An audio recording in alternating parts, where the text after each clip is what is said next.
کعبۃ اللہ اللہ رب العزت کا گھر ہے، لیکن کفار نے وہاں پہ بت رکھے ہوئے تھے اور وہ ان بتوں کی پوجا بھی کرتے تھے۔ جب جب جوں جوں ذات رسول صلی اللہ علیہ وآلہ وسلم گرو کرتے گئے، بڑے ہوتے گئے، as he grew up and more mature, it would bother him, it would rather torture him, کہ یہ گھر اللہ کا ہے اور اس میں پتھروں سے اور مختلف چیزوں سے بنے ہوئے بت جو ہیں ان کے آگے لوگ سیدھا ریس ہوتے ہیں، ان کی پوجا کرتے ہیں، ان کی عبادت کرتے ہیں۔ یہ ایک ایسا عمل تھا جو ان کو انتہائی تکلیف دیتا تھا۔ ان ان برائیوں کی وجہ سے ہی وہ چاہتے تھے کہ ان کو کوئی ایسی جگہ ملے جہاں وہ ان برائیوں سے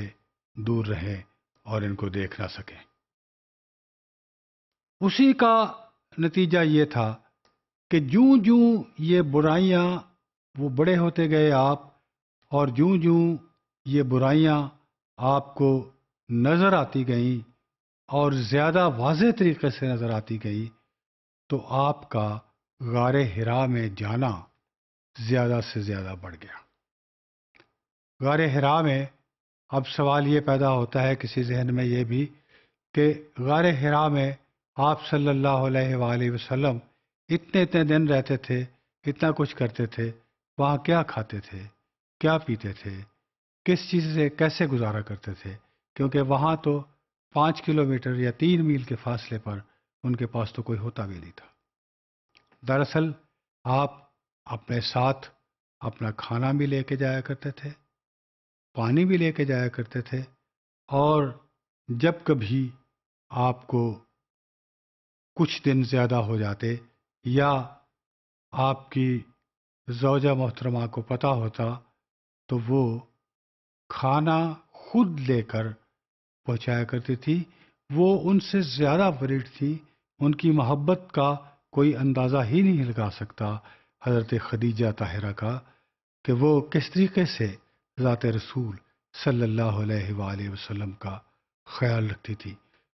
یہاں تک یہ سوچئے کہ آپ اکثر رمضان المبارک میں پہلے تو زیادہ دن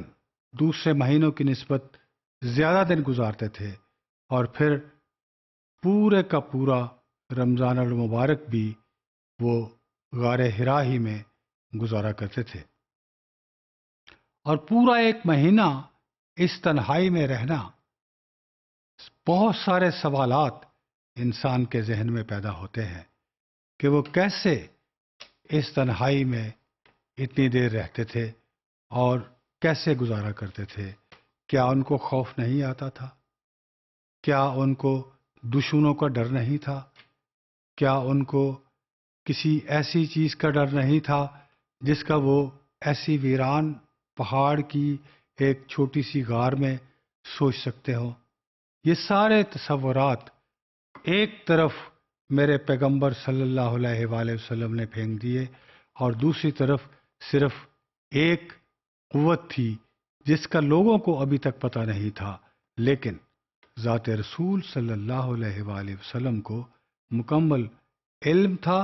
اور اسی رب کی عبادت کے لیے آپ صلی اللہ علیہ وآلہ وسلم